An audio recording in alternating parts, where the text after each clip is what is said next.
All right, let's see if we can get this done. This is another project in the shop that's going on. These boxes were laser cut, which is fine for smaller quantities. Eventually, we'll be getting the steel rule die so that we can die cut these in volume. So, for laser cutting, you might want to stick in tens of boxes. When you start to need hundreds and thousands of boxes, you really need to step up then to steel rule die. But for these smaller quantities, what I'm doing is perfecting the process.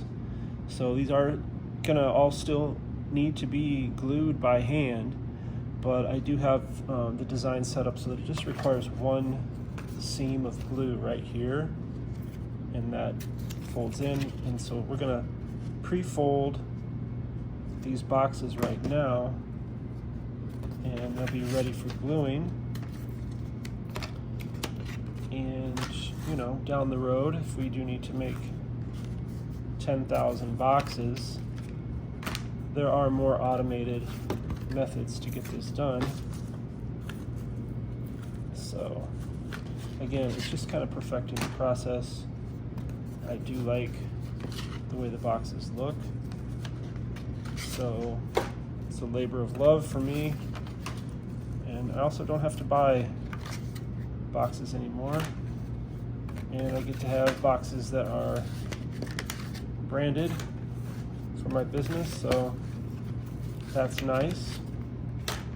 During the pandemic, there were shortages too, shortages of boxes.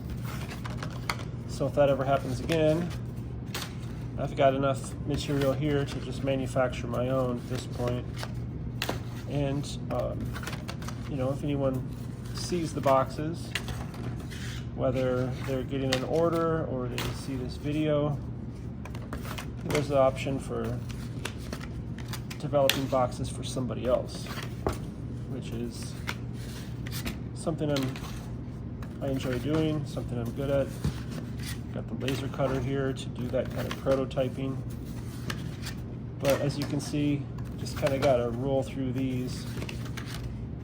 I think there's about 20, maybe a little over 20 in this stack.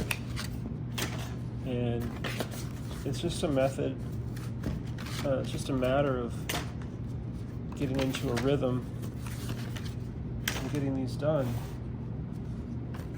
So I do bring in help when I have large orders, but for smaller orders, I can get a lot of this done on my own. And it allows me to keep in touch with the process, to develop the process. One disadvantage of the laser cut boxes is they get charred on the edge. So when you're handling, they get a little bit dirty. It's just something that has to be looked out for after they're assembled. But once they're assembled, you don't have the edges exposed. So here we have this nice hot melt glue gun. This is what we use. And just got to get in a bit of a rhythm with these. I've noticed they work best with about 3 dots. And it's important to line them up. Once they're pressed down, they're good. So we're going to go on to a time lapse. I'm going to wash my hands first.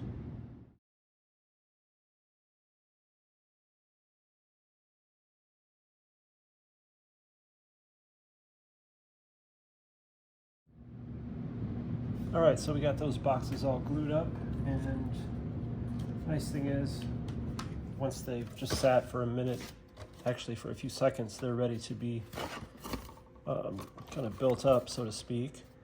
So that's what I'm doing right here. And I always forget here we go, that's right. So those boxes just snap together like that. So a nice little box. And on the inside, because there's a lot of flaps in the bottom, I do have inserts can go in there, just fall in there, and that box is ready for shipping business cards. So we're going to do that with the rest of these.